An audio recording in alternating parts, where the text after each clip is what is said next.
Oh, hello! Welcome to the character law offices of Gustafson and Gustafson. Here we attempt to get to the very heart of the matter of the games we love by examining the character of the game. Through creation and mechanics, we can discover the merits and perhaps a few flaws of the games we love. So, thank you for joining us, and I hope you enjoy this Character Witness. Ladies and gentlemen of the jury, I am Rob Gustafson, character lawyer, and here before you today to bring forth my client, who has been much maligned in social media. My client is Shadowrun, more specifically the first edition of Shadowrun, which has attained something of a poor reputation for its crunchiness and the arcaneness of its rules. I feel that by presenting a character creation for you, understanding what goes into the characters of Shadowrun, again in its first edition, may give you some insight into exactly what people are talking about when they say that the game is very arcane or very broken. I'm not saying that the game is perfect by any stretch of the imagination, but it is a complete game, and by making this character for you, I'm hoping to demonstrate that this game has its merits, and it has reverberations that echo throughout the gaming landscape, inspiring mechanics for several other games. I'm not going to tell you that Shadowrun created the cyberpunk aesthetic or genre. It certainly did not. And its contribution isn't necessarily so much for its cyberpunk nature, although it is one of the most widely recognized games that claims that in its portfolio of its genres. However, it diverges quite strongly from strict cyberpunk themes by also incorporating a rich tapestry of magic. That's right. You're playing a fantasy world patterned in the year 2050 with higher technology. It's interesting and certainly unique, at least in its time period. Since then, this has been done, but Shadowrun still has its own unique niche. And for those who enjoy it, it brings several different elements to the table than were common in games of its era. A few things about it that we can get into before we get into the character creation. Number one, it used a D6 based system, which in itself is not so extraordinary. Other games certainly had used six-sided dice exclusively for the mechanics. GURPS comes to mind, rolling 3 dice to try to hit a target number. Star Wars, the role-playing game, used a multitude of six-sided dice to achieve a target number, and the number of dice could grow quite a bit. Shadowrun doesn't do that. Shadowrun is more akin to the original World of Darkness games, where instead your dice were trying to hit a target number, which could slide up and down, denoting different degrees of difficulty. And the more dice you had, the more chances you had of rolling successes to increase the magnitude of how successful you were. Shadowrun had a task number, basically. And for every die that you rolled out of your dice pool, which was generated by your ability and your skill, you would have a success. A single die would denote basic success. No frills, usually just barely scraping by. Many successes meant that you competently and handily achieved the results you were looking for. In combat, a higher number of difficulty meant that it was more difficult to hit a target, but if your gun was stronger, it had a higher difficulty number to resolve and soak damage from it. So the number was played with in all aspects of the game. The mechanics were essentially the same. Figure out how many dice you had to roll them, and you're checking against a single number.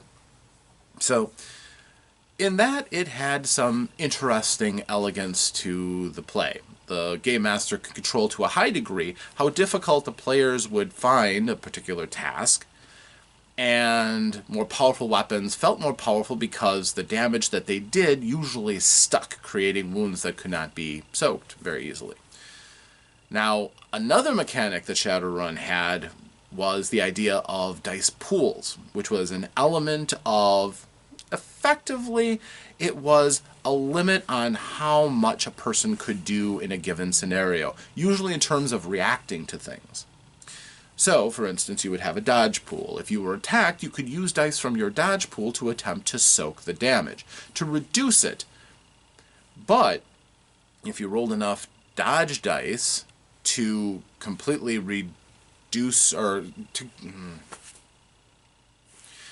For instance, one of the dice pools that you had was your dodge dice, which was one of the more tapped dice pools in the game, since everybody had at least a share of them, a few dice here or there.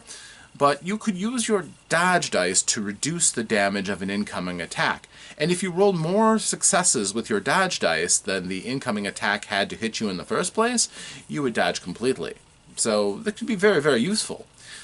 By the fact that it was a pool meant that you only had so many dice to use at a time, which would refresh when you had another turn. So, if a number of people were in danger of shooting you, you might not use all of your dice to try to resist a single attack. You might have to split that up, which demonstrated that one character can only do so much in a given exchange. Granted, the most skilled people can use the dodge pool quite a bit to dance through combat with taking very little damage.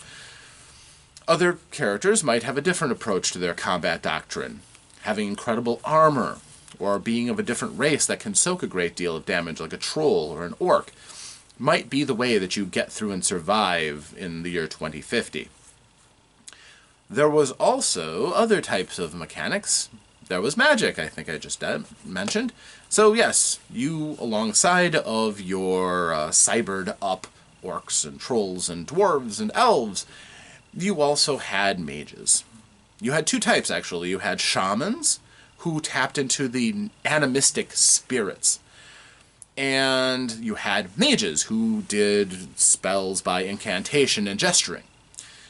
Both of them, their magics were the same way, although the flavoring was a little bit different. The mechanics worked the same for either version, and both of them had access to a number of resources, including being able to look into the astral world to perceive a whole new set of dangers and difficulties, with tapping in elementals as resources and powerful spirits to be able to enhance them or to just come out and ruin someone's day, along with a well-timed fireball. With spellcasters, they had a magic pool, which could be very important for reducing drain. Yeah, spells could literally kill you if you weren't careful. And these elements, combining with the technology, made for an interesting game system. Certainly, for its time, it was unique in its own magi, cyberpunkish genre, and certainly got more press than most of them. Running alongside of games like Underground and Cyberpunk 2020, of course, you had a genre where you had your pick of different games that you could play if you were interested in Cyberpunk. Shadowrun stood unique in the depth of the realization of its world. The Seattle of 2050 was very well detailed, with a lot of elements to help you to really put your characters in the position of that world, with a number of resources that would help doing just that. But also that aspect of an alternate history where the world was reshaped numerous times by the influx of magic, by various historical events that took place as a result. The landscape of the world had changed, and Shadowrun took advantage of that. Because of the shift in power from governments to corporations, because of how the world had utterly changed in its landscape, racism wasn't the most popular thing anymore for people who hated others who were different. It was speciesism. You no longer dislike people as, well, granted, racism still existed, of course, but you had more people who would form clubs of being against different species, like elves or dwarves or orcs or trolls. And that caused numerous firestorms in the history as well, and still could be something that your characters could be up against constantly in their Shadowruns. Now, the punk aspect of the game was intact. Your characters were against typical society. Typical society was a person who woke up, used their corporate-approved cleansing materials, put on their corporate-approved designer clothes, and went off to work for a corporation for a period of time while they were protected, they were paid, and then they would come home and enjoy whatever entertainment the world 2050 involved. Going out to clubs, plugging yourself into cyberspace. Many, many, many different ways of entertain yourself depending on how much money you had. But that was the life of an average wage servant in the year 2050. Shadowrunners didn't do that. Okay, you might find your occasional one who posed as a normal wage servant or something like that, wage slave, but for the most part, Shadowrunners stood outside because they had a unique set of skills, abilities, and powers that separated them from humanity and orcanity and trollanity and whatever in general, and allowed them to do things that no one else could, and those services came at a price.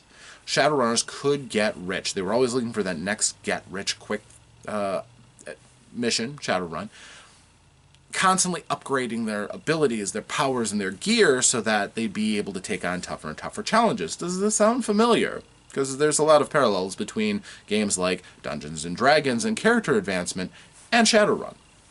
Many role-playing games follow the same cloth, and there was plenty of gear and plenty of magic and plenty of ways that you can increase your character in Shadowrun, just like it is in other games. Unlike something like Dungeons & Dragons, there weren't classes. Now, you could make a character off of templates, and realistically, that's what we're going to be doing today. Because if I went through the full details of what you could do with character creation, it would take a very, very long time. However, I am going to throw a few wrinkles into it to show you what can be done with this system. And I'll explain things as we go to show you the differences in how the game can appeal to different people, and also highlight some of those areas that some people really did have a problem with. So, this isn't going to be an exhaustive dissertation on Shadowrun. This is just a primer, and again, through the lens of character creation, we're going to show you this game, which, again, started a long history of blending genres. Cyberpunk and magic together made an interesting combination, enchanted many of us back when this game first came out. Now that it's in its 6th edition and has changed hands over the course of time, several different companies have taken a whack, we're going to look at where it all started with FASA's Shadowrun 1st Edition.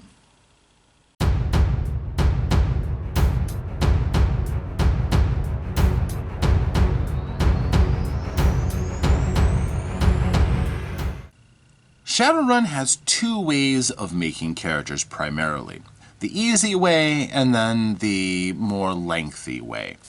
For brevity's sake, we're going to show you the easy way today, but I will point out several elements of making it the long way. The easy way is to pick an archetype, one that fits your ideas most strongly. And then basing your character off of that, you can have an idea ready to go right into the Shadowrun world. They can be tweaked a little bit, but the characters are created with a lengthy bit of point buying and construction of them. So understanding that system is useful as well. But for purposes of this, we're just going to primarily go over the different archetypes that the game presented first.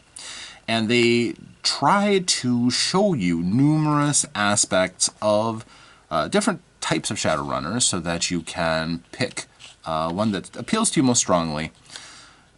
These are not exhaustive, of course, but these are just some different ideas that you can get while playing around with the creation mechanics and presented in a way so that they're complete and balanced.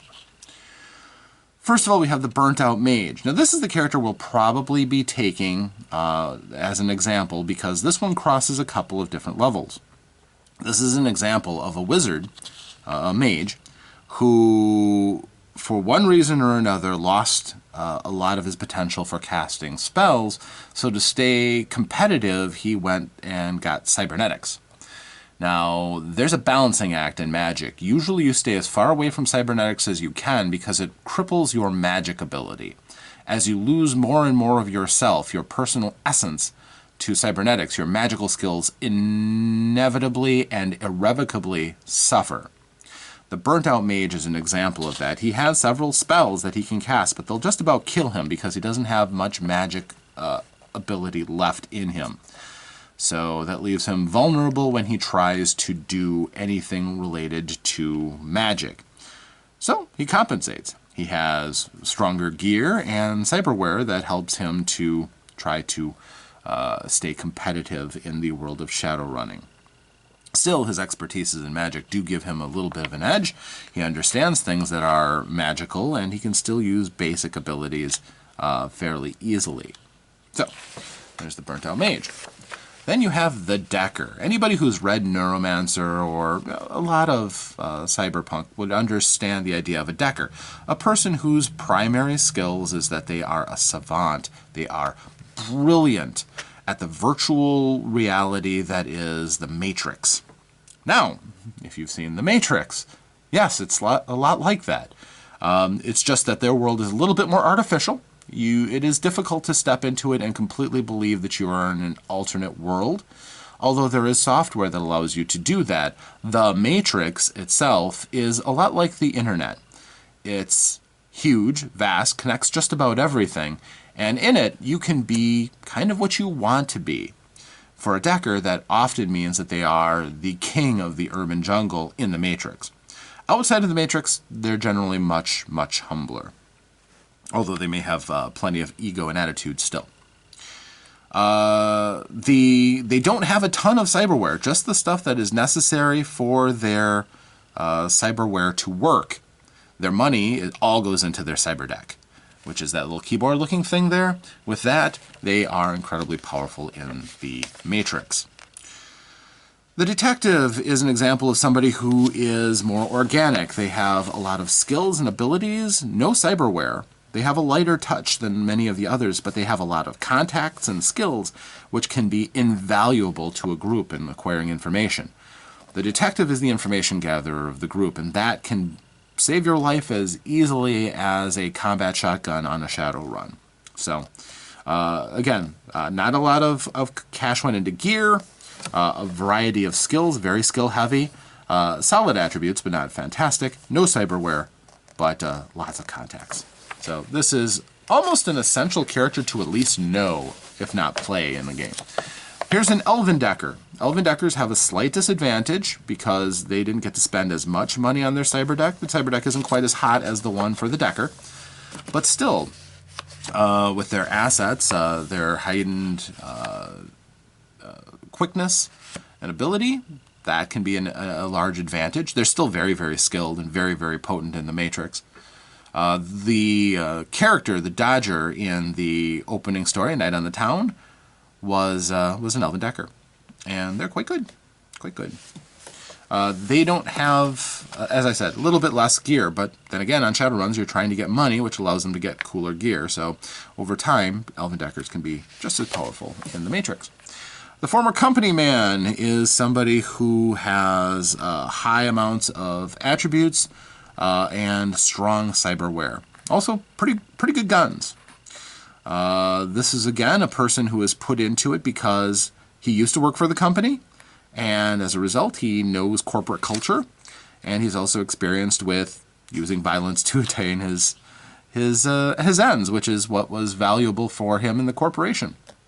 So, a Former Wage Mage. This is a pure caster.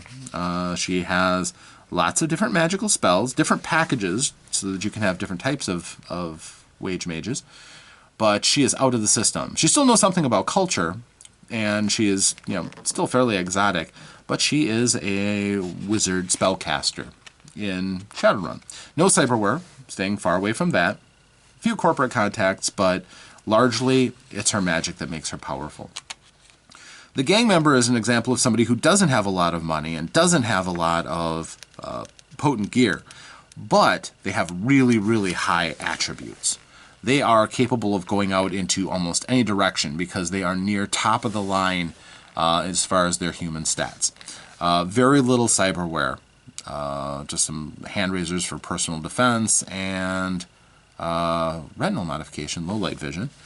But This is the kind of person who always has a chance of doing just about everything, even if they're limited amount of skill sets that can be expanded on with experience, and they can always get more gear. So this is a person who you take for their potential.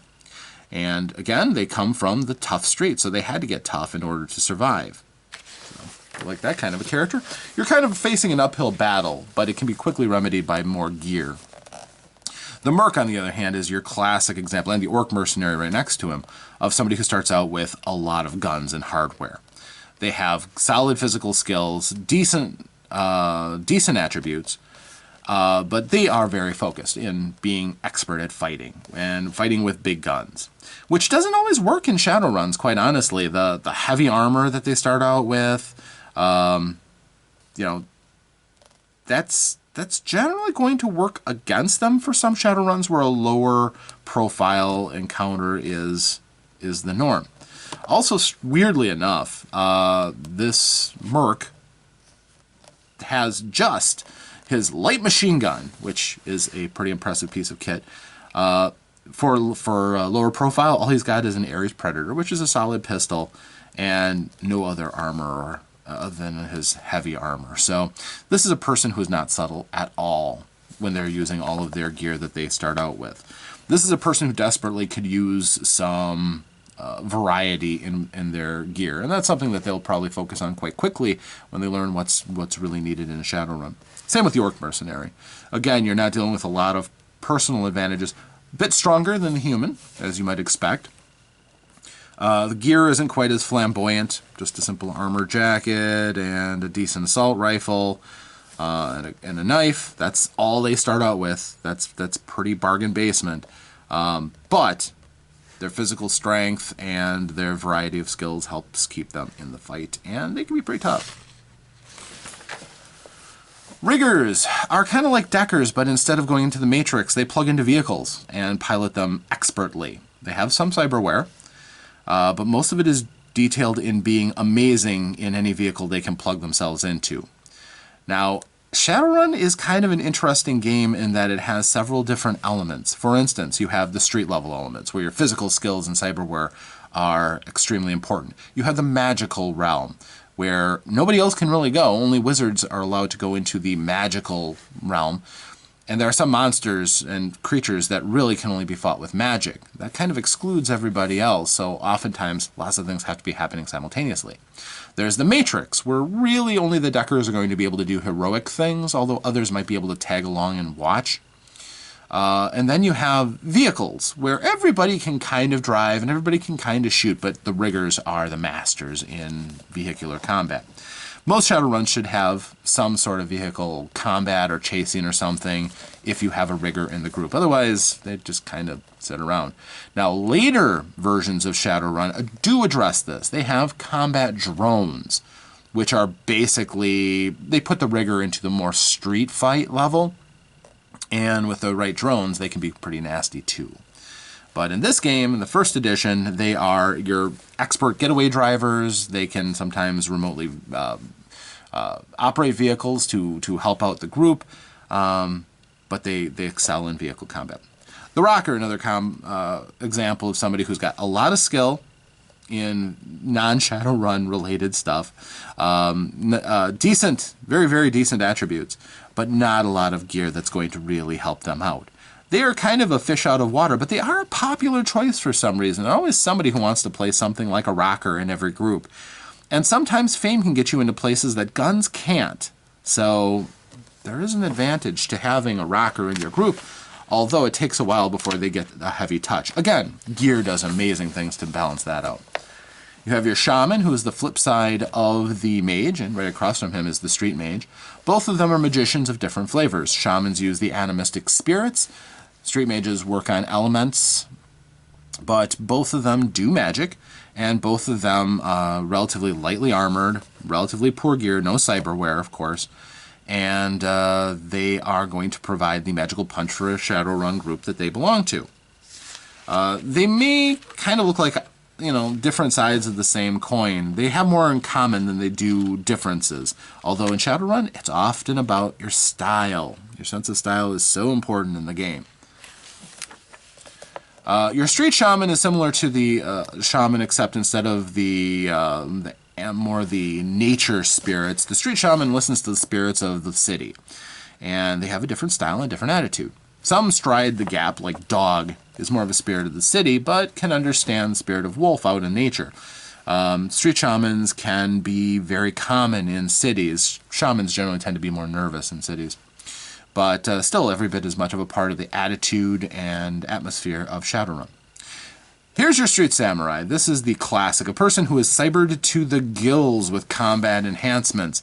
There's no question this person is one of the strongest in street level combat. They've got big guns, bad attitudes, cyberware that puts them over the mark of somebody who's just strong.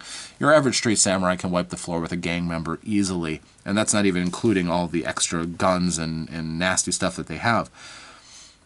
A street samurai is a great character for somebody who just wants to get in and just rip things up. But at the same time, you can provide them with personality and always, always, always upgrade with the street samurai. Whether that means getting better cybernetics or different cybernetics to round you out, that's going to be difficult because your character has been cybered so much that you have very little personal essence. You are full, essentially. So you're going to ride your strengths and then start working on your other aspects.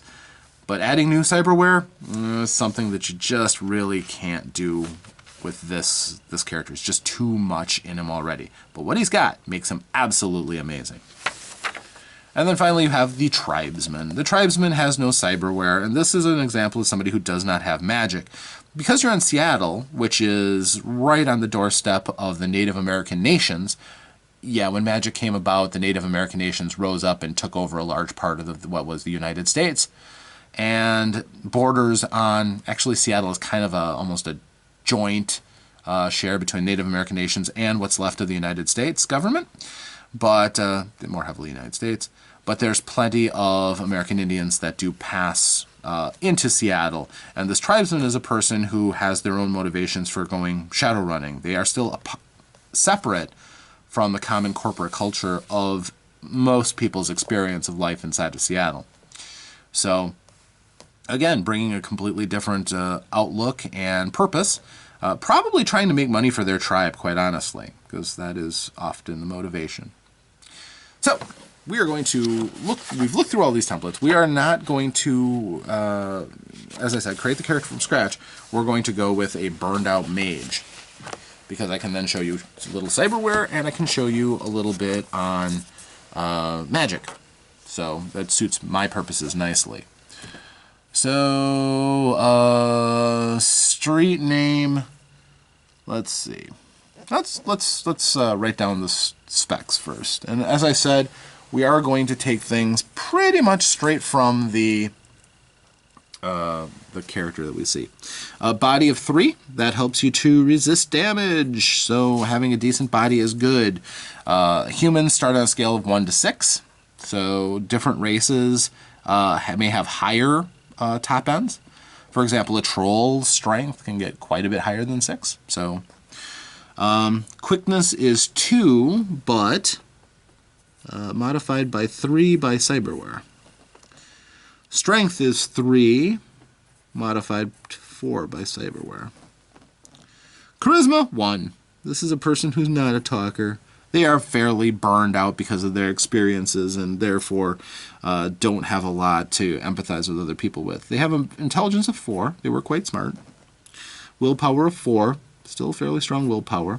Now, most mages will try to jack those numbers up as high as possible because this is the key complement to your magical abilities. The burned out mage takes a little bit lesser approach because that's not his main focus anymore. Now the special skills. Essence is directly tied into however much cyberware you have. You start with 6 points, doesn't matter what race you are. You can only have so much. Because of cyberware, this person is down to 1.4. Yes, you can go into decimals. And the more cyberware you have, that drops. You can also lose essence because of other things too. It's one of the things wizards fear the most. Sometimes complicated medical procedures can damage your essence, but you always hope for that to not be the case. Your magic is typically your essence rounded off, so you only have a magic of 1. That's really low. That means that almost anything other than the most basic spells can cause literal physical damage as the magic overwhelms them. So mages otherwise have a buffer against that. Their magic rating serves as a ability so that their magic only tires them out. This burnout mage isn't going to have that luxury. Reaction of 3. And again, because of cyberware, they have a 5. We'll go into that in a second, too. As a human, they have no allergies. Allergies are one of the things that balance out orcs, elves, trolls, and dwarves. Many of them have an allergy, something that causes them pain, discomfort, possibly damage on contact. And yeah, it can be kind of nasty, especially if you have like an allergy to plastic. Considering how much plastic is in our world, now imagine how it is in the year 2050, and it's pretty bad. It means most cyberware isn't going to work in you. There are allergies to sunlight, which can be pretty nasty unless you dwell in the neon-drenched night of Seattle, which people can do without too much trouble. Okay, then we're going to go into skills. Conjuring 4. Conjuring is your ability to summon up spirits and creatures. So for a mage, that's elementals. That has a couple of different advantages. It's not just that you can all of a sudden have a creature made out of fire or a tornado at your beck and call. It also can be used to supplement and aid you. For example, a water elemental could heal you. A fire elemental could be used just to start fires rather than actually manifesting and fighting. But manifestation is certainly one of the more fearsome powers. Corporate etiquette.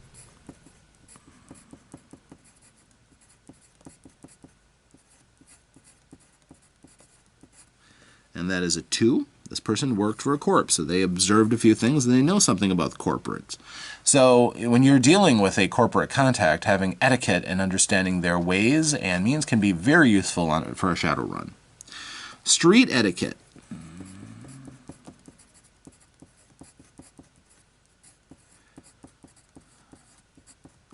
Also a 2.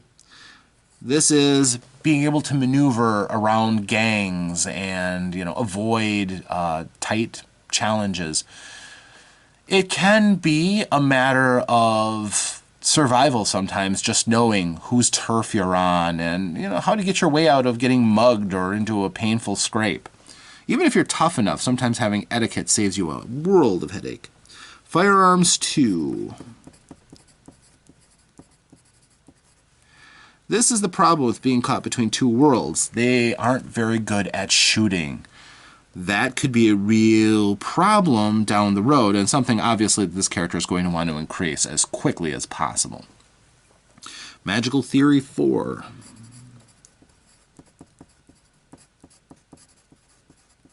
That's designing and learning new spells. So obviously a vestige of their magical abilities left over. Sorcery 4. That's casting active spells. So those are your fireballs, your mana balls, your levitations, your all kinds of spells. Stealth 2.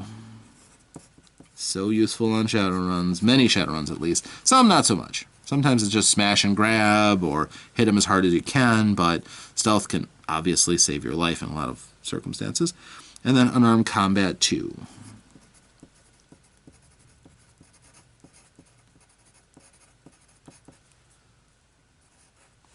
Not going to scare anybody in hand-to-hand with that skill, and also with that kind of strength. Probably not the most fearsome fighter, but sometimes you just got to knock a person out. So this burnt-out mage certainly has a possibility of doing that. Okay, so then we go to cyberware. Cyber eyes with thermographic imaging. Those are really nice.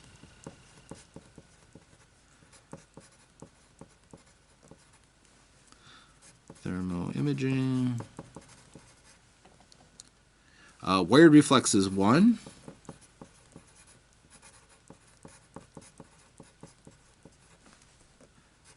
Now, Cyber Eyes doesn't have a rating. It's just basically your eyes have been replaced. The thermographic imaging means that you can see heat, which, if it's dark, can be you can see in the dark, which is pretty awesome. Wired reflexes means that you have faster reaction. That increases your reaction speed, and also gives you more dice to roll for initiative, which, if you shoot first, you might be shooting last. It can be very nice. Also bear in mind that most mages don't have access to these cybernetics, so if there is a wizard duel, this person will probably go before an unaltered mage. That can be a huge advantage too. So, all right, so then we have muscle replacement 1.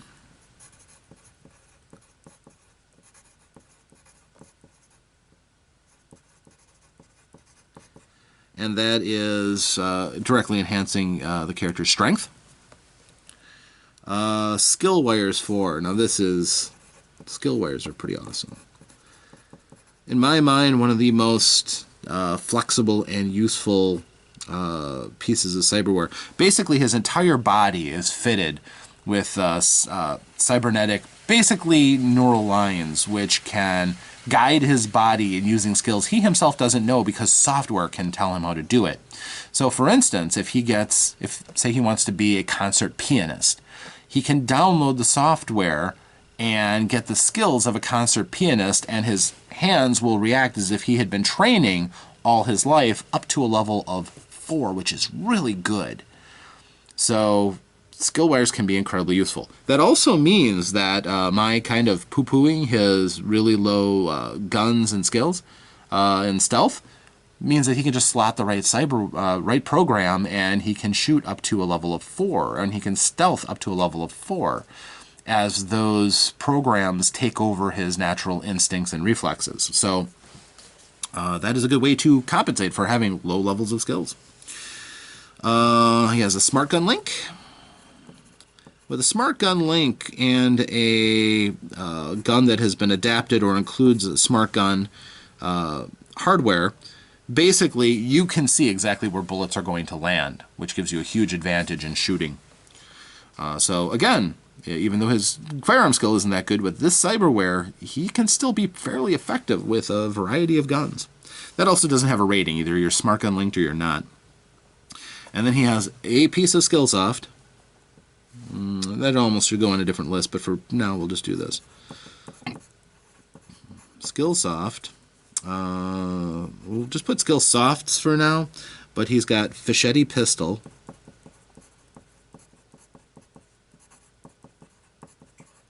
And he's got that at 4. So, he obviously has a Fischetti pistol with a smart gun adapter as his gear, and that means that while he's shooting it, he shoots at it with a rate of 4, and he has the advantage of the smart gun link. So he can, even though he himself doesn't have a great deal of skill in firearms, he can shoot that gun with a fair amount of skill and efficiency. All right. We'll just write down for his weapons. He has his Fischetti pistol with a smart gun adapter.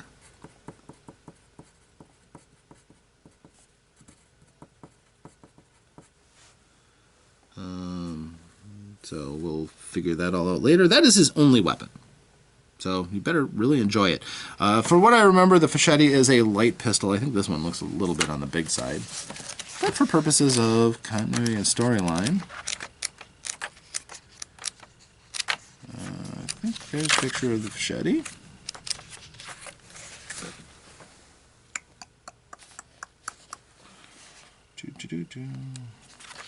Maybe not. But the Fischetti Security 500, designed for light security work, it accepts a full range of pistol accessories. Mint models come with a 10-round clip, an extended 22-round optional, and a detachable shoulder stock. So it's a flexible gun. And since we're here, there doesn't look like there's a picture of the Fischetti, but it would be something similar to the Beretta as far as looks.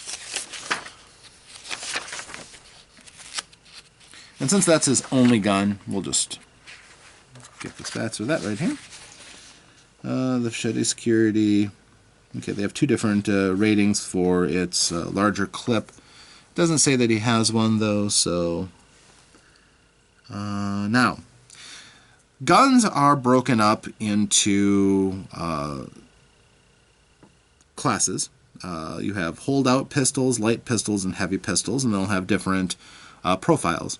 Assault rifles, sporting rifles, sniper, shotgun, submachine guns. They all have their own numbers and everything that you can follow along with.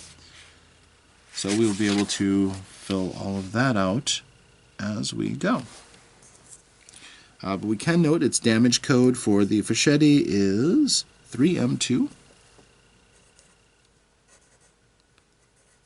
And I'll explain what that means in a little bit. Okay. So, back to the mage. Back, we have more stuff. Now, we're not going to use the cyber deck, because he doesn't have a cyber deck. Nor does he have a cybernetic link. He could get one. He can afford one. He just doesn't probably have the cash for one right now. But it wouldn't be a bad thing for him to get. He could eventually get a cyber deck and start developing skills in hacking if he wanted to. Likewise, he doesn't start with a vehicle at all. So we don't have to worry about that either. So we don't have to worry about programs for the cyber deck. But as far as his other gear, he has a lined coat. That is his armor. It is some of the most popular armor for Shadowrunners. It gives a fair amount of protection and is fairly unobtrusive. It's a long coat that has armored plates to protect you. He has a gold dock wagon contract. I'll explain that in a bit.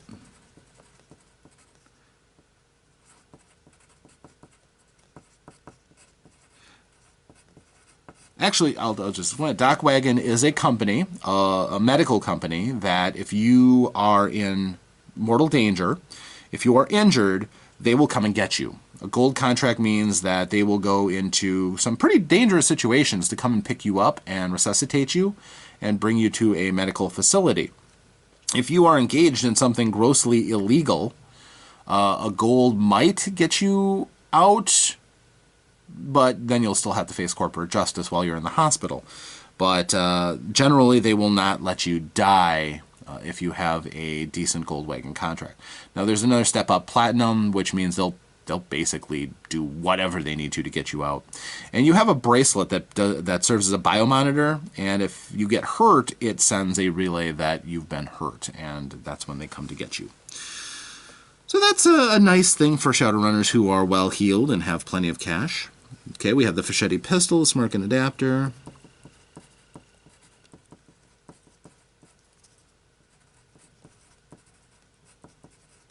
With smart gun.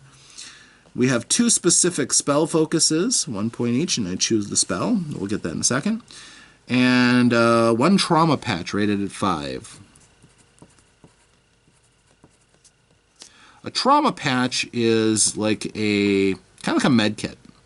If you are dying, somebody can take this, slap it on your chest, and it instantly tries to revive you or keep you alive.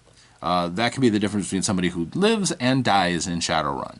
It will not instantly get you back up on your feet, but it will stop you from death most of the time. It gives a pretty solid chance. At a rating 5, that's a pretty strong trauma patch. All right, now he has spells.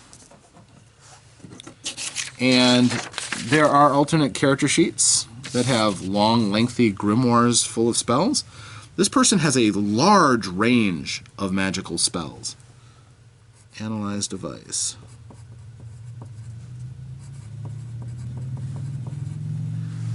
And his max force is 5.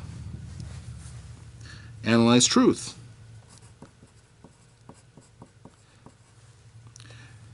You see how he spent a lot on getting all of these spells in character creation, and all with high ratings in force, which if he ever armor, that's at rating 4. If he ever used most of these spells, he could get himself very, very badly hurt if he used them at full force, because his magic rating is so low. But he could just use a trickle of his power, cast them at a lower force rating, heal moderate wounds. Oy, oy, oy. That's nice.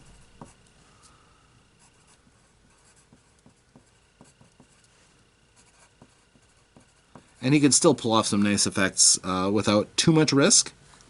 And that's at 5. So he'd be a brilliant medic at that point. Hibernate. 4. That's putting a person in a magically induced coma. Invisibility. Makes me really wonder what he did for the corpse. 4. This is a very broad range of different spells. Mana Bolt. Mana Bolt is your nighty-night spell. Mana attacks the mind, which is brilliant against people who have poorly defended minds like Troll, Street Samurai, and the such. And at that power, it's basically, I cast a spell and he goes to sleep. We also have Mind Probe, Sleep, and Telekinesis. So, Sleep casts affects multiple people, and Telekinesis. And those are all at 5. So he's got a huge range of different spells, more than anybody else does. But again, when you cast a spell, you can choose amount of force up to the level of your maximum force in a spell. And if your amount of force is higher that you put into it than the magic rating, you take any drain as physical damage, which means he can put it out, but it's going to really hurt. And the number of dice that you get gives you actual dice to add to your skill. In this case, it would be sorcery for all of these. So if you wanted to cast, say, Heal Moderate Wounds, somebody got a little shot up, he could cast that spell at force rate 1, if he wants to do it safely. With his sorcery of 4, he'd throw 5 dice to try to help that person. If he really had to push it, he really needed a lot of success to that, he could pump it all the way up to 5, but then all of his drain that he would be chasing down would be lethal damage, which he could hurt himself very badly. Damage is tracked on this tracker here. So the more damage you take, say if you take a moderate wound, then you would tick off the moderate wound box and all the ones underneath it. So this goes past lightly wounded. And there's modifiers. The more damaged you are, you have more difficult times rolling, so your target number goes up based on how damaged you are. If you get up to seriously wounded, you're getting a +3 on all of your target numbers. Even easy tasks are tough. There's also a mental tracker, which mostly goes up and down if you're a mage or you're being attacked by the mana spells, which attacks your mental abilities. And the target number for most sorcery against other people is based on one of their attribute ratings. So willpower against most of the mana ratings, body against damage dealing ratings, and so on. So that's kind of how magic works in this game. So carrying on. Those are the core things that you would have to determine making a character. Now there's plenty of other things to focus on. Oh yeah, we also need contacts. Contacts are very, very useful. They can get you gear, they can get you access to information, and in the world of Shadowrun, information and misinformation can be absolutely crucial or devastating. The contact of a bartender for street level information. And I would write the name of that person in the course of the game. They have a name, they have a place where they work, where you can usually find them. So this is just, you have a bartender, and then we'll flesh that out during gameplay. Mr. Johnson. Mr. Johnson is the genericized name of somebody who's a corporate contact who provides runs. So if you know a Mr. Johnson and you have idle time, you can contact them and see if the corporation has anything they want to pay you to do. Street Doc, very useful if you get shot up. Somebody who is outside of the corporation who can try to patch you up. Their services are very much in demand on the street. And a talismonger, somebody who sells magical goods. That makes sense. Now also we did have 2 spell focuses. Only 1 point each, but that can help. And you get to choose the spell. And we would have, I would say, for this character, I think Invisibility and Heal Moderate Wounds for the focus. Very useful spells. So, Heal Moderate Wounds, Spell Focus 1. Again, bonus dice. It's bonus dice when you're using that ability. And Invisibility. Spell Focus 1. All right. Now, almost ready to go. Not quite yet, but almost ready to go. There's a few details we still need to come up with. First of all, your dice pools. Now, you have an astral pool, which is equal to the sum of your magic and your intelligence attribute rating. So that is 1 plus 4, which is 5. You have a defense pool that is equal to your armed or unarmed combat skill as you choose. Well, we only have unarmed combat. And we have only 2, so we have a 2 defense pool. Your defense is used in hand-to-hand combat to parry and defend against other people who are trying to chop you up or punch you. Your dodge pool is equal to your quickness rating. So that is a 3 because of the cybernetics. It brings it up to a 3. And your magic pool is equal to your sorcery skill rating or the spellcasting concentration, which is a 4. Alright, we have no lifestyle built up. Languages. Each character starts with a native language. Can be English, could be Japanese. City speak. City speak is kind of a mishmash, kind of what Esperanto was kind of supposed to be, this median language that everybody can understand enough of it to communicate with, even if you don't speak, say, Spanish or English. If you understood that, you'd be able to know some key words that you'd be able to communicate. City speak is kind of like that. We could choose English. Why not?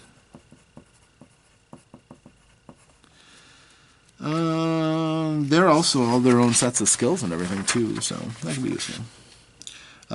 Condition modifiers, he's fully healthy at the start.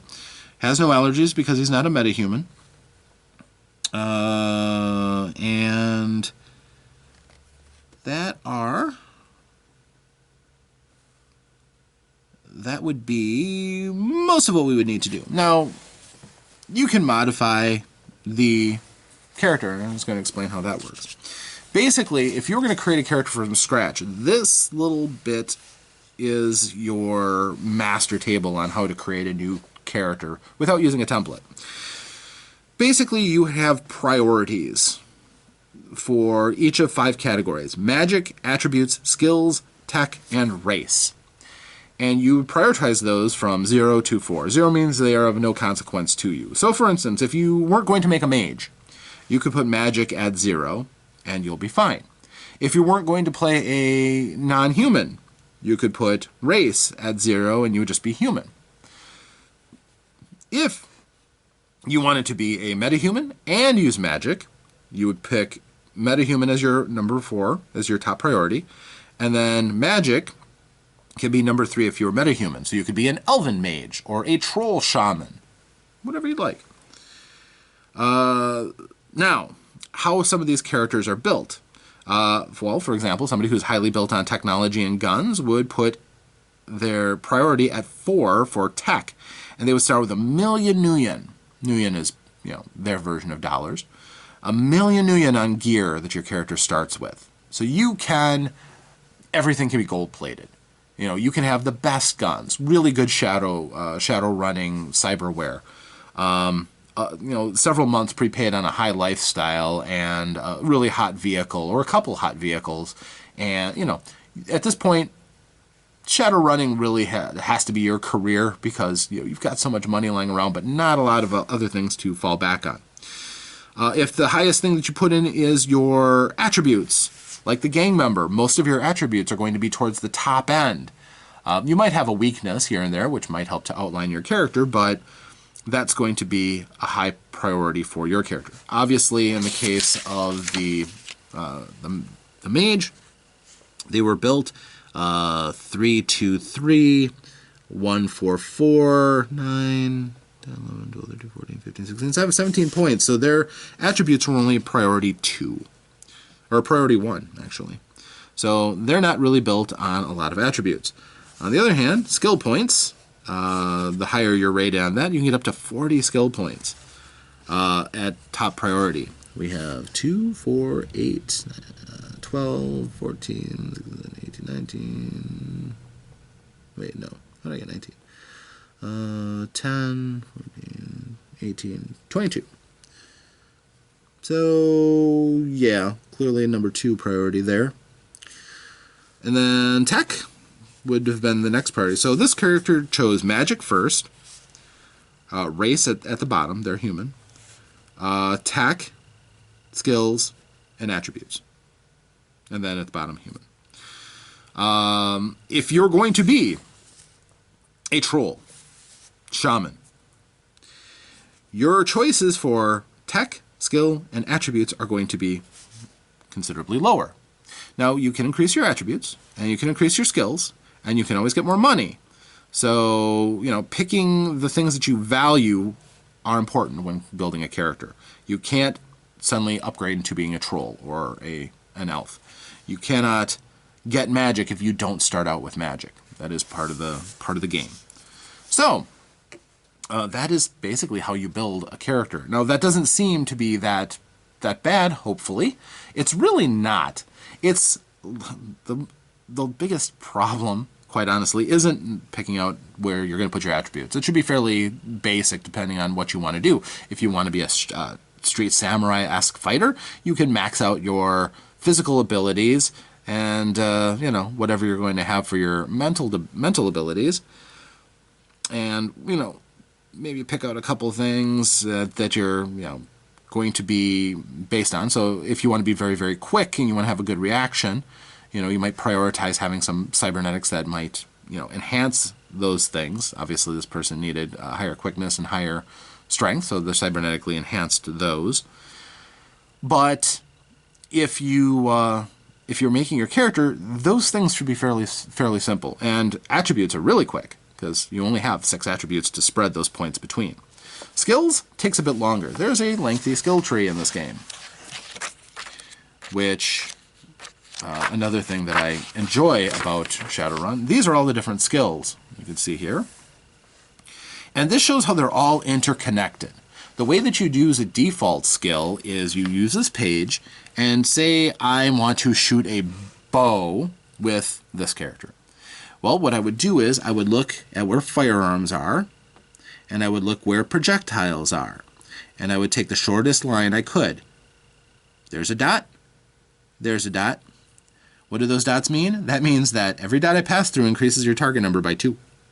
So if I'm taking a fairly easy shot, and I've never shot a bow before, but I know how to shoot a gun, I can default from my firearms, roll those 2 dice, and have a pretty high target number. It means I don't have a lot of luck, a lot of chance of succeeding. If I had to go even further back to quickness, I would have a dot here. I would have a dot here, and a dot here. That's +6. And I would be using my rating 3 quickness. So you want to often generally find the shortest distance between those points.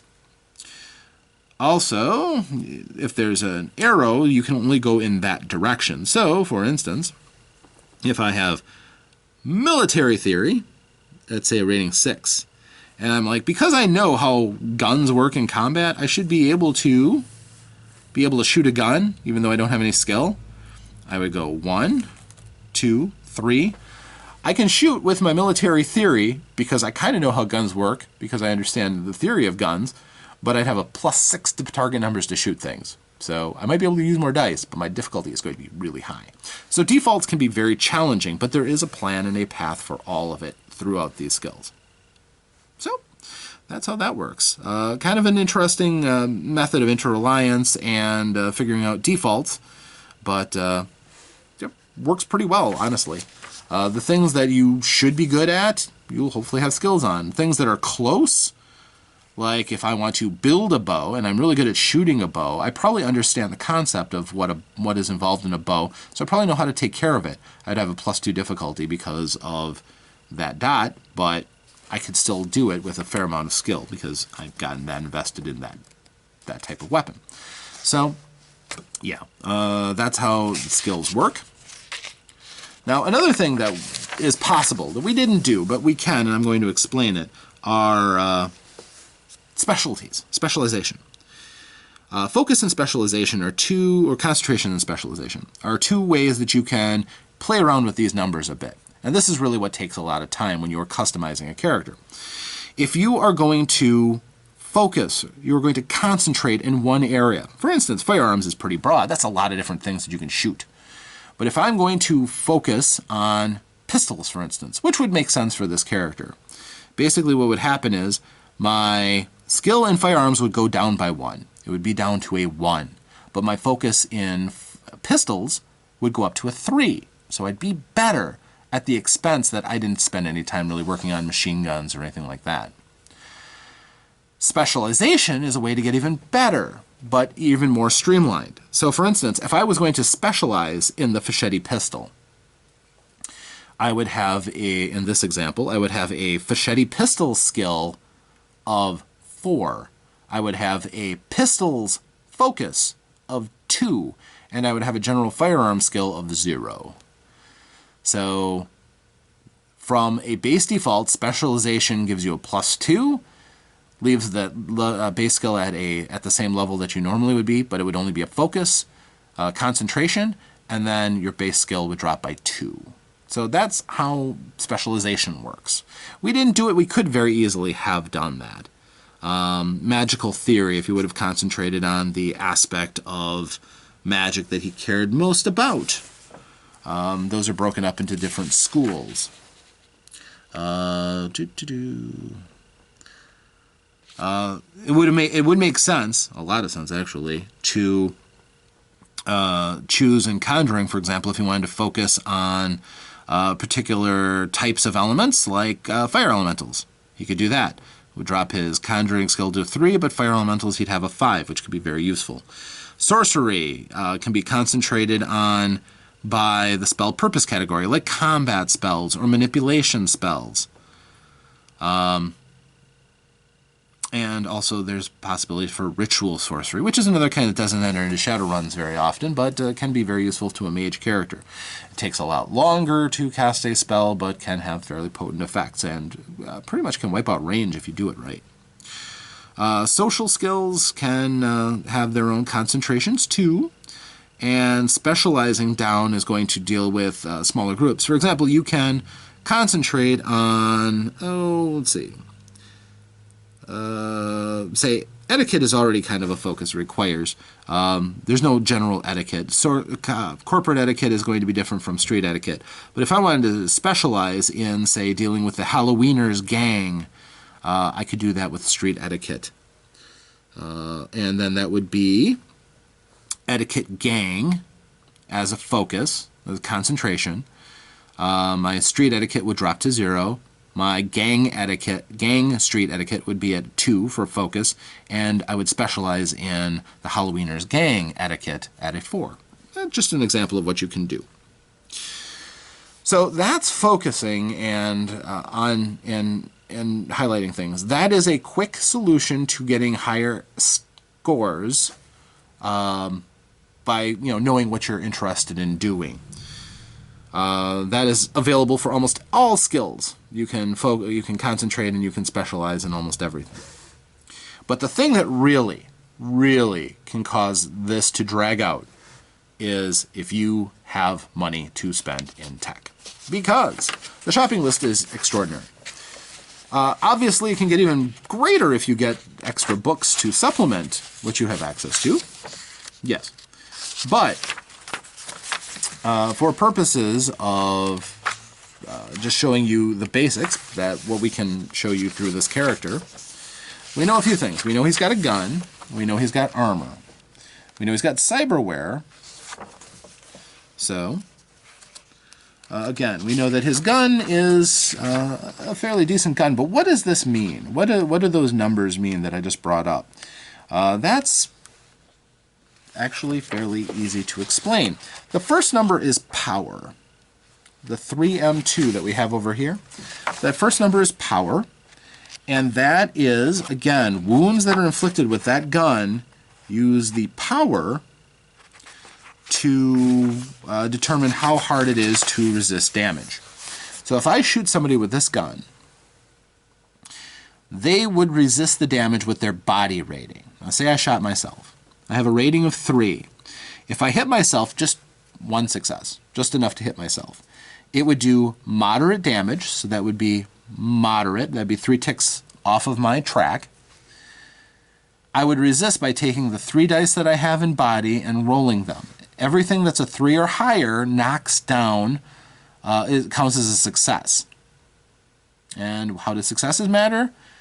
This number, the 2, is the staging number.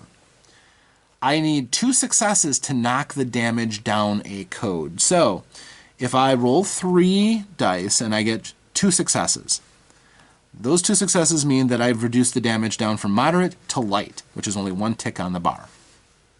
Got it? That's basically how it works. Now, a couple of things can modify that. First of all, I have a lined coat. So, I look up my lined coat under armor. Weaponry.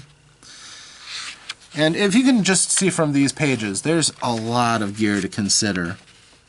But for everybody who runs the shadows, you want to get this information down so you don't have to refer to it in the book. Ranges are all grouped out based on the weapon that you're using. So in this case, I'm using a, looking back, I believe it's a light pistol.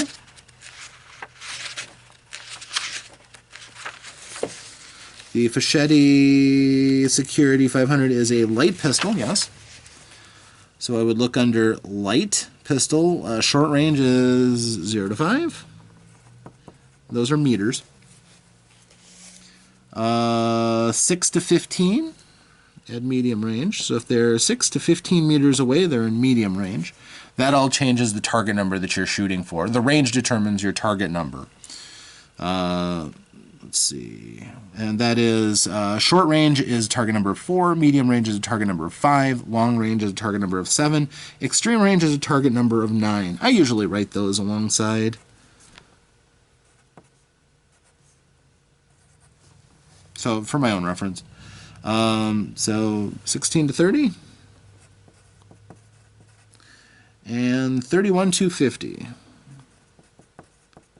That would be a very, very difficult shot shooting somebody that far away with this gun. Now a smart gun link knocks down the difficulty number by 2. So if I'm shooting somebody at close range, I can get that difficulty number down quite a bit. Now,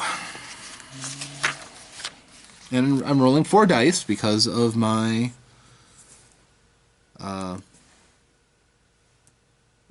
skill wires, so that's good. Clothing and armor. A lined coat provides 4 points of ballistic armor and 2 points of impact armor. Ballistic armor, of course, protects you against bullets. Impact armor protects you against every physical impacts. So that is 4/2. How does that help? Well, say I get shot with a Fischetti. A basic shot. It does 3M2. Because I'm wearing a lined coat, that 4 ballistic rating gives me 4 successes. So that automatically knocks this down to 2 points, light, 2 points, I can't be hurt. Now, the opposite is also true, though. If the person shooting me rolls multiple successes to hit me, that means every 2 successes that you roll to hit me drives the damage up from moderate to serious to killed. So, a really good shot can defeat armor, but really good armor makes it really hard for you to get hurt by anything short of ridiculously powerful weapons. This Fischetti is not very useful against armored targets. Only a person who's a really good shot is going to be at all dangerous without specialized ammunition against somebody in that position. Somebody using the absolute worst gun in the game, which is the Streetwise Special. It's a cheap little zip gun. Amazingly concealable, but it does 3 L1 damage. That means that it's relatively easy to get the damage up to lethal. You only have a staging of 1. But shrugging off the damage is both easy with that low target number, and it doesn't take very much, and you can drop the damage down to next to nothing. Little old ladies are rarely scared of Streetwise Special pistols. So, more the person showing the intent to hurt somebody is scarier than the actual gun itself. So, and the guns go up and up and up. Your heavier duty pistols, like that Ares Predator, is going to do a 4 power, 2 staging, and still do moderate damage. So it's not too far off from the heavier guns. And the fact that it's clip fed and can have an extended clip can be kind of nice. It's also very concealable. The Fischetti has a concealability of 7, meaning that the target for somebody spotting that on you, they'd need to roll 6s in order to do it on their perception checks. So generally it's as concealable as they come, which can be very nice, very useful for a Shadowrunner. So that explains the relationship of armor, damage, and the attributes. So a quick discussion of the mechanics on there. And we know the range. We got that. So everything as far as the modifiers comes in big time in altering your target number to shoot somebody. And I think it's useful to talk about that. Being behind cover is so essential in games where you can be shot. That moves up your target numbers, meaning that it takes really high levels of skill or really good shots to have a chance of hurting you, and not too likely to jack up the damage very much. The smart gun, for anybody who shoots, is an almost no-brainer. Dropping that difficulty down by 2, that's so useful. Even smart goggles, which is for somebody who's not going to commit to a smart gun adapter to their eyeballs, still gives a -1, which is nice. The target's just standing still. It's a -1. Can be useful. There are also other effects. A lot, which I'm not going to get into at this point. He just uses a single fire pistol. Auto fire has different advantages and everything. We're not going to get into that. That's beyond the purview of what we're doing here. Basically, this character is almost ready to go. We've got all the numbers down that we need. Again, we didn't have to worry about a vehicle, which has statistics very much like your personal statistics. It also has a damage track, and you can load on extra gear and fun toys for that. We don't have a hacking pool because we don't have a cyber deck or computer skills, so that's one of the pools that we don't have to worry about. All the other ones we're all set on. We would just need a name, which we can do Ralph. I like Ralph.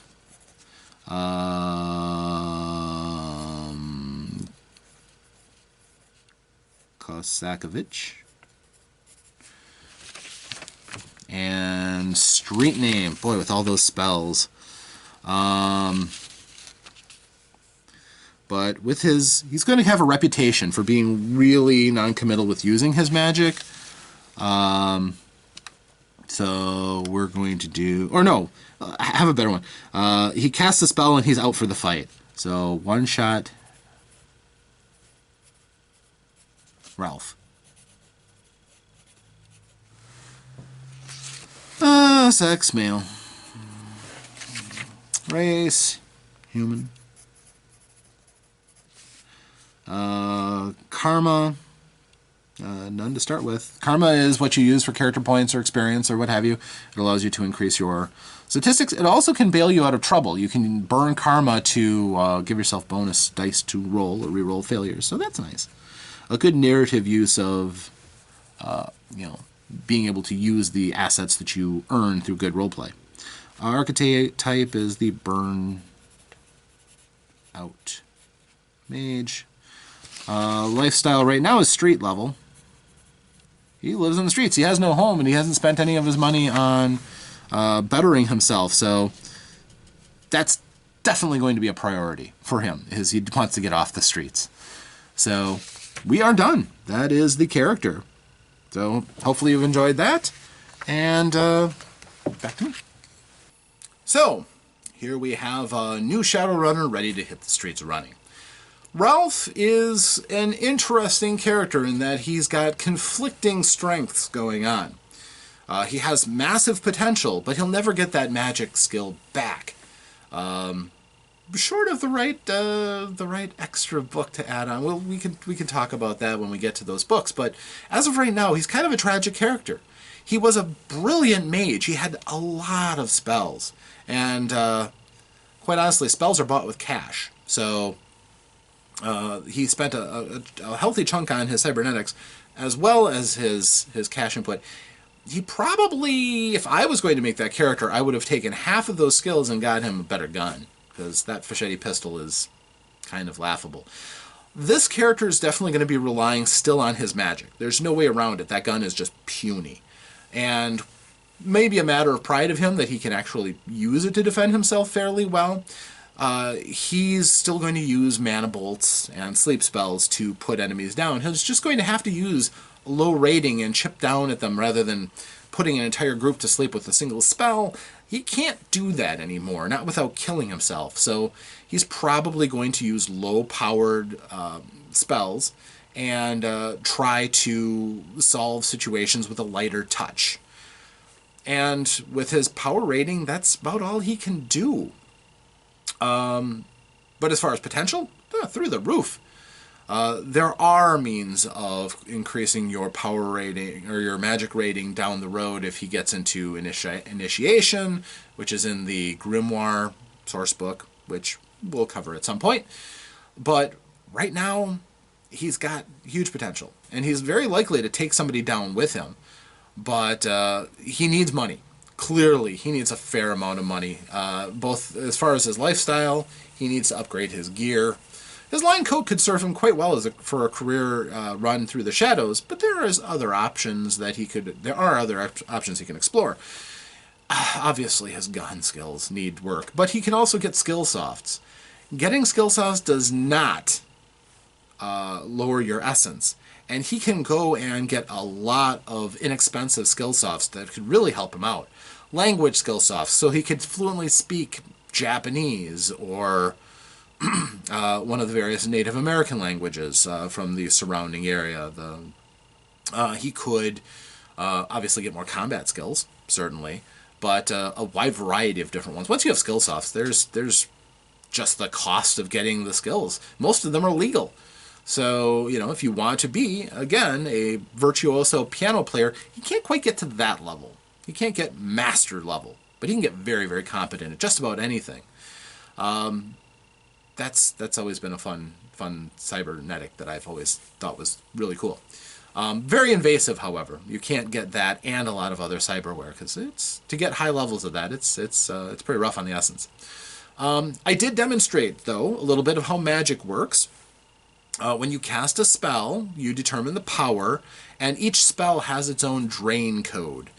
Again, you're going to have to resist against that drain code using your willpower. And any magic you have out of your magic pool, which again, his magic pool isn't bad, once you do that, you try to reduce the damage down to 0, so you suffer no drain.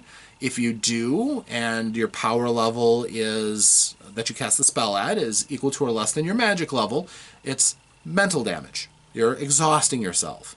And lethal levels of mental damage knock you out.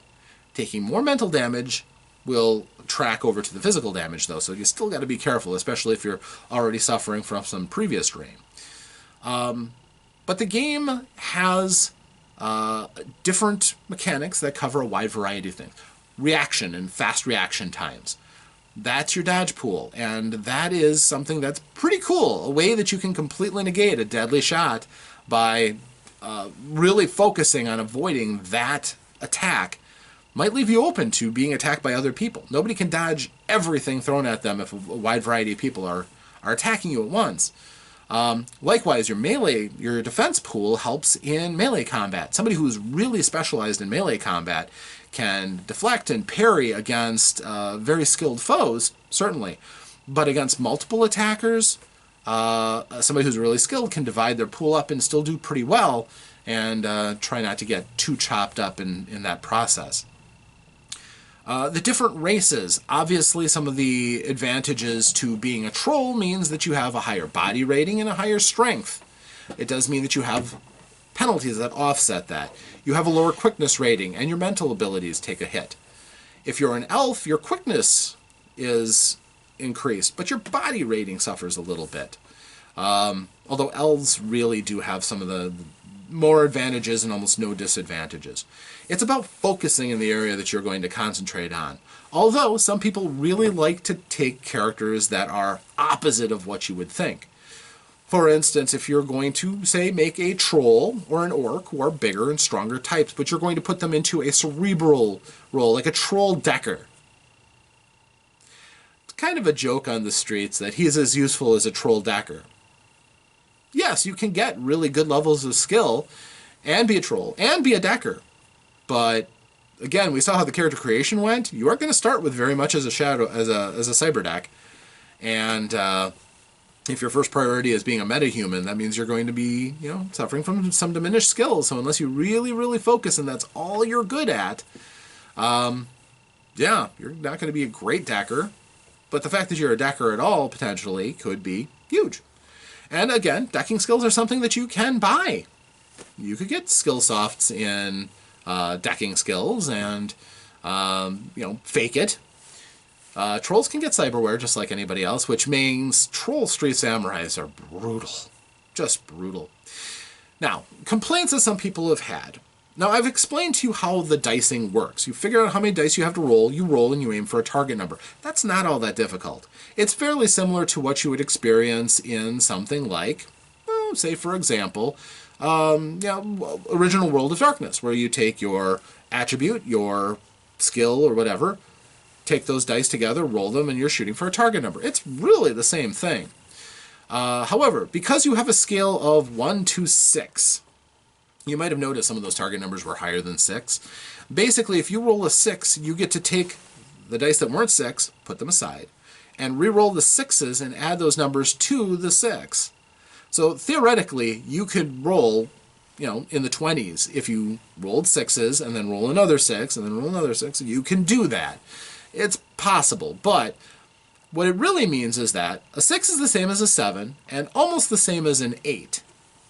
Higher than 8s, 9s, 10s, 11s, no matter how many dice you roll, your chances aren't looking very good at getting more than 1 or 2 successes if you're fortunate.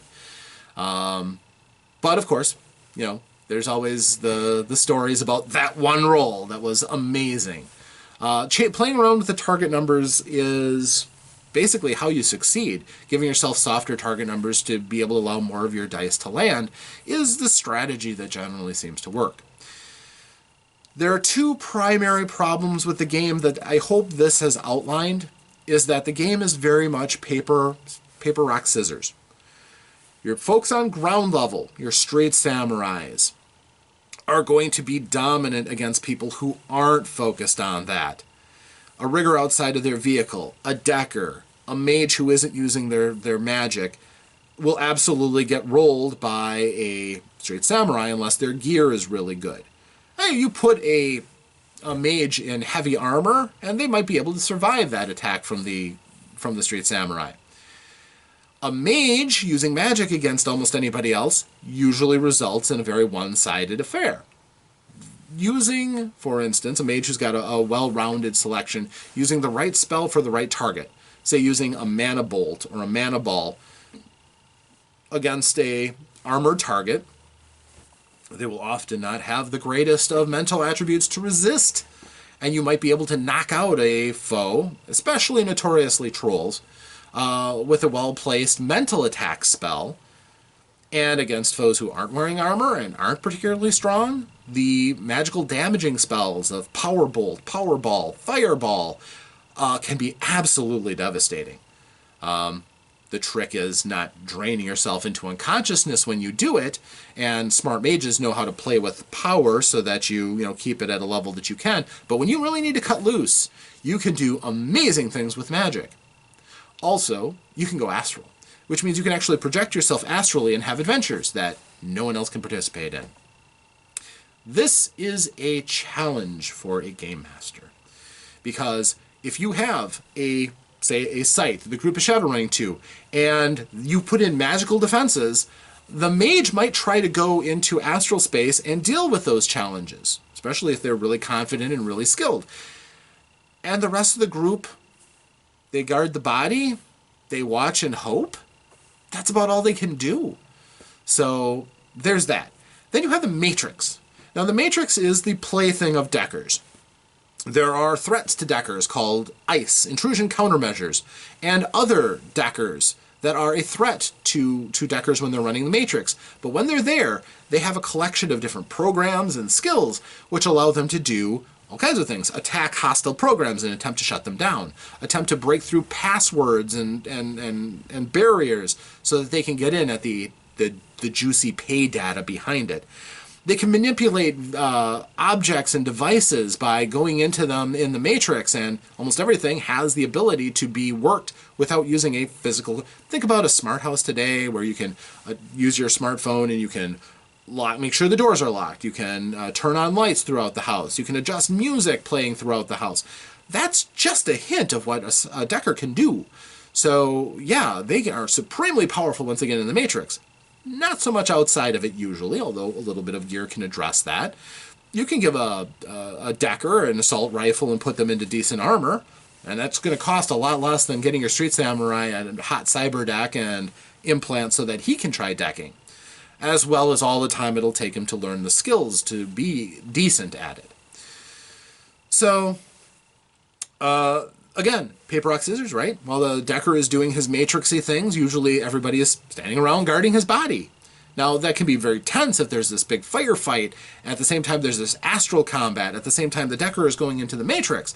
Sure. But that's a really contrived situation. Shadowrun's biggest problem, I've always found, is that it always seems like there's somebody doing something while everybody else is standing around waiting for them to do something because you can't participate in what everybody is doing. That is one of the strengths that Dungeons & Dragons has, is that almost everything is done at the same time. Everybody has skills and abilities that work in combat, so when you do combat, that's the major thing. When you go out of combat, it's more about the role-playing every bit as much as rolling dice, although you can feel like you're hedged out with the more skill-based versions of Dungeons & Dragons that later come about. But a kindly dungeon master will think of roleplay and input that in. The Shadowrun, it's harder because there's a hard wall. Don't have a data jack, you're not getting into the Matrix. And even if you piggyback along with somebody, you'll be a pale shadow next to a competent Decker with a cyber deck. Somebody goes into astral space, you can't do anything. If you don't have magical ability, you can't go into astral. So they're doing that by themselves. That's harsh.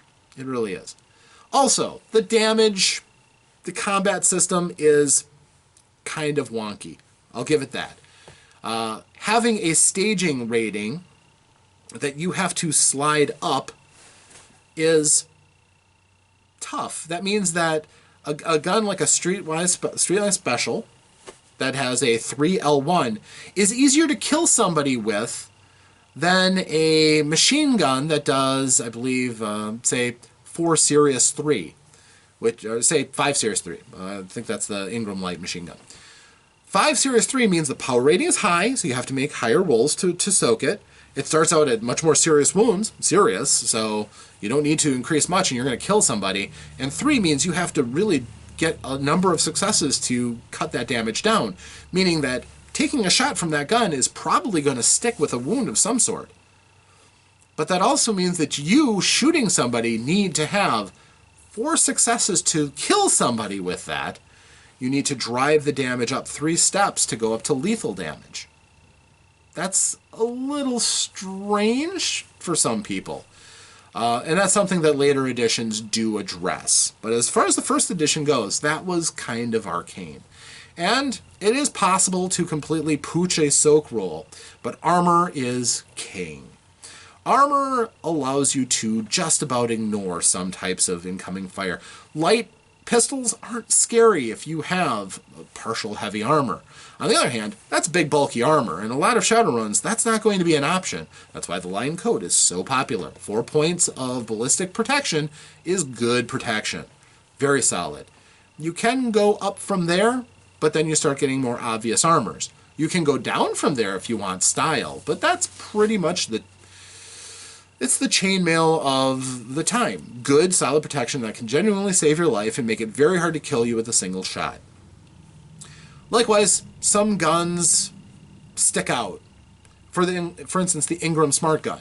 It has a integral smart gun link, some gas vent recoiling, so you can fire auto fire at somebody and not have penalties based on firing more ammo. It's a fairly good gun. On the other hand, somebody wearing heavy armor is going to be bruised by it, but rarely are you going to be able to kill somebody unless you take a brilliant shot. So it's a solid game. It does have some flaws. Played as is, it's kind of easy to break. A mage can beat just about anybody in the right circumstance. A surprise mage will lose to just about everybody. A decker will only be really good in the Matrix, and a street samurai will clean up everybody, especially if there's something like a troll or something where you're just stacking advantage on advantage, but will then be trounced by everybody else in every other aspect. Now, as you grow and you develop and you gain karma, you will increase your abilities. You'll probably fill in some weaknesses and enhance your strengths. It has a very nice, flexible system that the more a rating is, the more karma it's going to cost. And the amount of money that you have is often going to determine how successful you ultimately are. If you can afford gear, if you can afford to pay your contacts well, if you can afford to buy information on the streets and you have somebody with skills to get it, that is really what's going to differ between a successful Shadowrunner and somebody who's always trying but, may not have the punch to be able to pull off the best Shadowruns or the most difficult escapes. It is a fun game with a lot of attitude. It's drenched in style, and it has a fairly robust selection of different things that you can do and buy and feel your character grow and develop. Damage system's a little wonky, sure. If you can balance all the different ways of playing, the different avenues of playing in that game, great. A good Shadowrun that has characters without Matrix skills. Hey, you can get rid of the Matrix ability and have it all done off screen. Then you just have to have somebody look worried or possibly start bleeding out of their nose from deadly intrusion countermeasures and, just sit there and hope and then gauge security as they come in. There's so many different ways that this game does excel that taking potshots at a few things that aren't quite as cleanly done can be easy, but ultimately, once you get into the system, once you get into the world, it can be very, very rewarding. So, if you do think, though, that some of those disadvantages really are just too much to bear, don't worry. This is a game with 6 different editions, and they do clean up some of those issues as you go forward, so don't you worry. We'll be covering those as we go. But this has been Shadowrun First Edition, another character witness in the books. Hopefully you've enjoyed this one. If you do, let me know and we'll prioritize going further, and we'll also prioritize doing a Tabletop Preservation Society on Shadowrun and showing more of the details of what are in these great games that have buoyed up fairly well throughout the age. So, thank you one and all. I am Rob. I have been your character lawyer. And if you ever need somebody to represent your character for your game in the court of public opinion, look no farther than Gustafson and Gustafson Law Offices. Thank you, and farewell.